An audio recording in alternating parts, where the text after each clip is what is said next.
This is Dr. Rhadi Ferguson, 2004 Olympian, four-time national judo champion and Brazilian Jiu-jitsu black belt. As a matter of fact, I am the only judo Olympian and BJJ black belt in Tampa, Florida.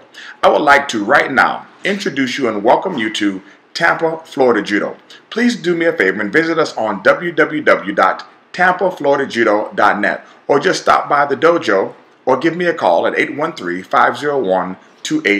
Again, that is 813-501-2827. I look forward to hearing from you and setting you up with 30 days of free training. Enjoy the videos, and I'll see you soon.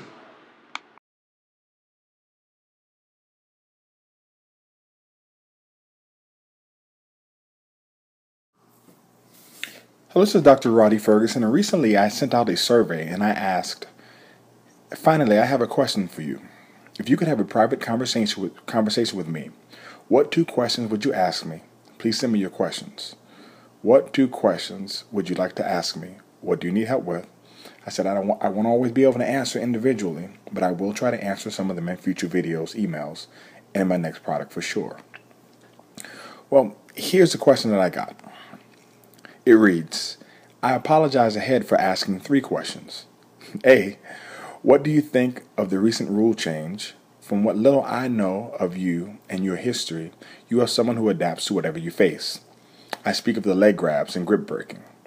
B, also about the point qualification system. It can prevent your best player at this time from competing in the Worlds or Olympics. And C, I come from a club that is comprised of mostly recreational players, but they are trying to train all players like they are elite and spending too much time on fitness. I think recreational players make up the majority of the judo population. How would you address this particular problem? First and foremost, you ask a question about the rule change in judo. To be honest with you, the rule change in judo does not really bother me. The removal of the leg grabs doesn't bother me. The gripping changes are slight changes. If you followed judo, there have always been gripping changes, from the removal of the pistol grip, the removal of the cat's paw grip in tachiwaza, the two-hand on one side rule. There have always been these particular rules in judo. The good coaches and good players are those who are able to adapt. Grip fighting still exists in judo. What they were trying to make sure is that the players are doing aggressive grip fighting. The grip fighting that I learned, the grip fighting that I teach, and the grip fighting that is in the product Underground Grip Fighting Secrets doesn't have anything to do with being passive. I mean, when you're grip fighting, you are fighting for a thing or for a hand positioning or a position of your hands so that you can attack and throw or either stop your opponent from being able to mount an offense. So the grip fighting that we do has always been offensive. So it really doesn't change much for me except for some minor issues here and there. The game itself changed and became a more, upper body Greco-Roman type of game in judo. It required a lot more strength because you didn't have to worry about anybody grabbing your legs, so you can really move your arms or punch your arms towards the person's chest with reckless abandon. So it really didn't change that much to me. The second question is also about the point qualification system. It can prevent your best player at this time from competing in the Worlds or Olympics. Listen, the way that the system is created for judo has, the brand of judo has been created such that it does not cater to, one, those who are socioeconomically destitute or poor. It does not cater to those individuals who don't have money or means, and it does not cater to the countries who aren't going to put resources into or behind the sport. Right out of the gate, if you're going to practice judo, you need a judo gi, a quality judo gi or halfway decent judo gi.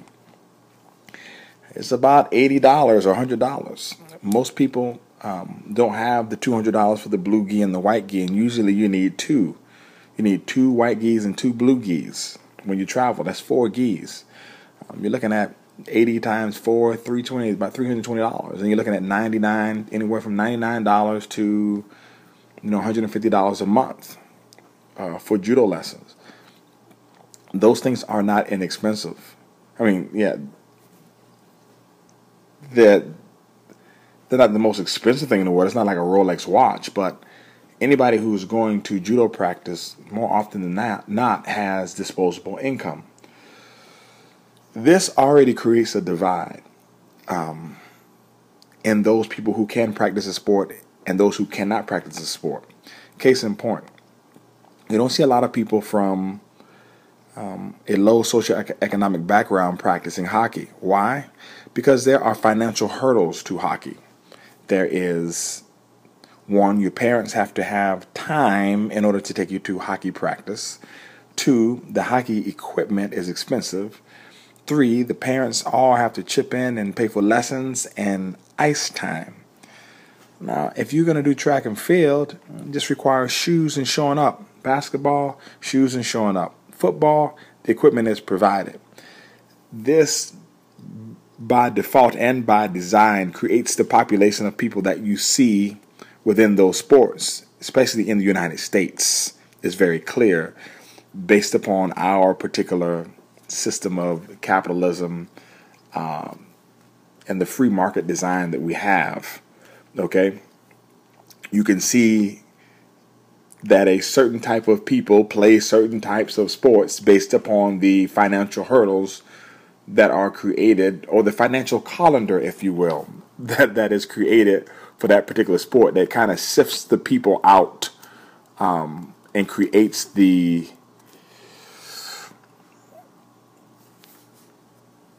I'm trying to say this the right way. Creates the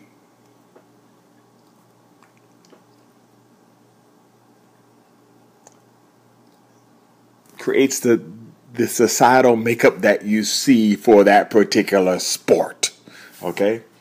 When it comes to judo, if you do not have the money to travel internationally, then you can't get the points.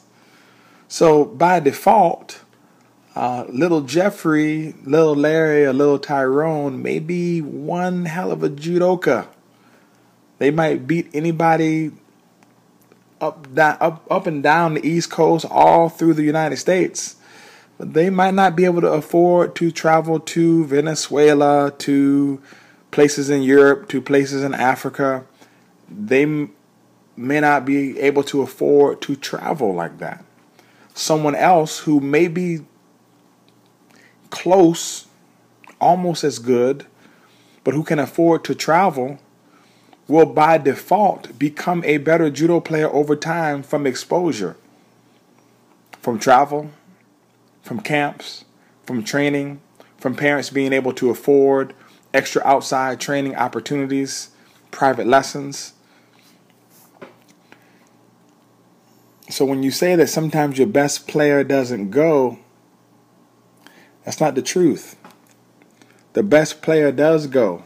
Sometimes the best athlete doesn't go, but the best player goes, because by default, the person who has invested and paid for the training and created their opportunities to become the best is the best.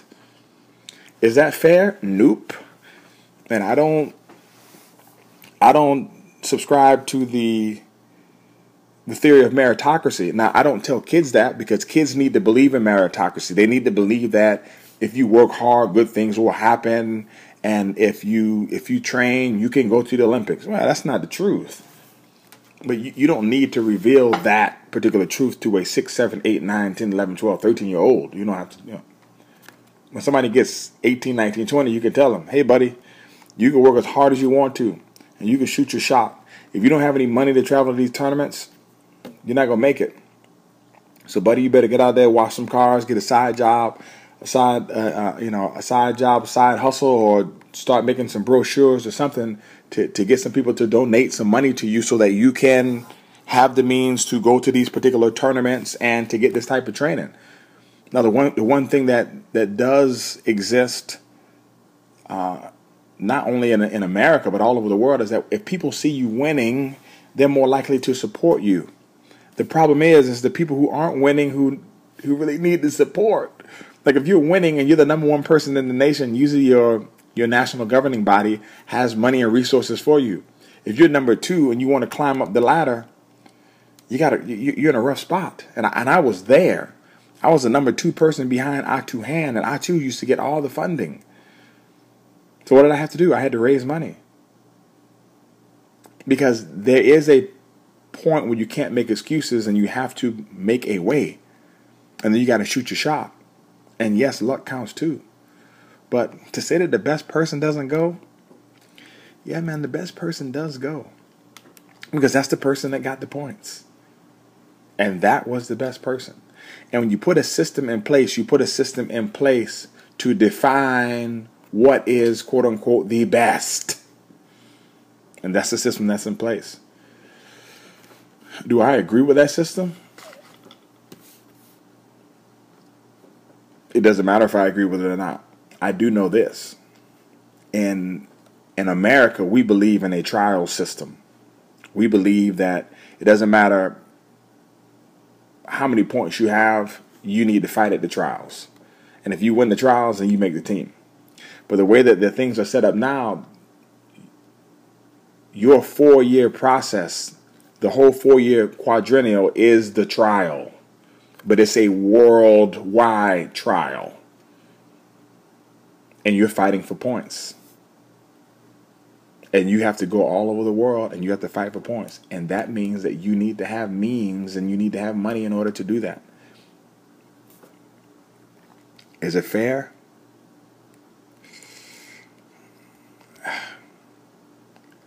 I don't get into the fair or unfair argument. I do know this.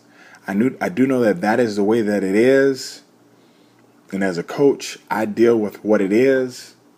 I'm not a judo lobbyist. I'm not out to try to convince the IGF that they should do something different.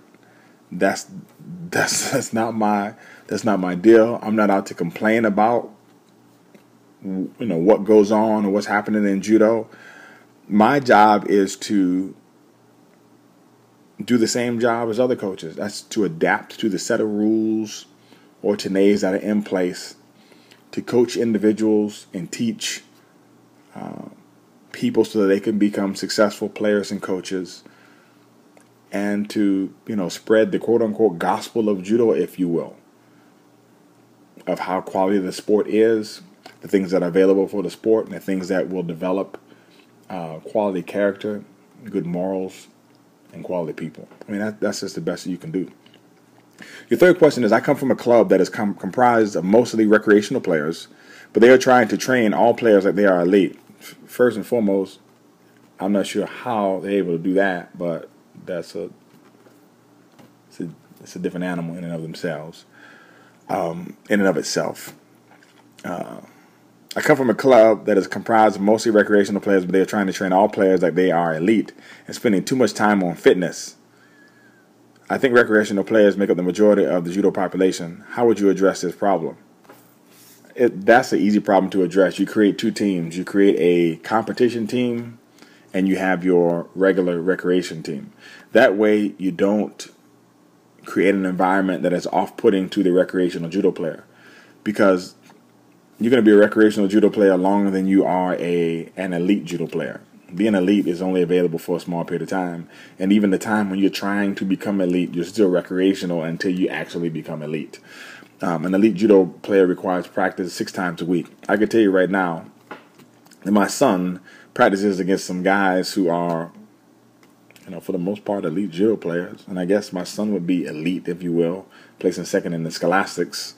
But, I mean, he's really not elite. He's a decent judo player inside the country. My son practices Tuesdays and Thursdays, buddy. Twice a week. That's it. In my opinion, he's a recreational judo player. We don't do judo at home. We're not on the mat at home. We're not doing moves at home. He's not sitting down watching film with me. He's 7. I mean, he's having fun. When people come to judo practice, they want to have a good time. They want to learn judo. I believe that you run your club and you cater to the recreational players and those who want to do the randori, do the hard sparring or the hard drilling, they should be able to do that in a competition class, or you should make it optional towards the end of class after you've taught judo. That way that the competitors can roll in a little bit later if they want to, and those who want to do recreational judo aren't, they're not feeling like they're in an off-putting environment or feeling like they're being put down because they're not training like the elite. You have to have an all-inclusive environment.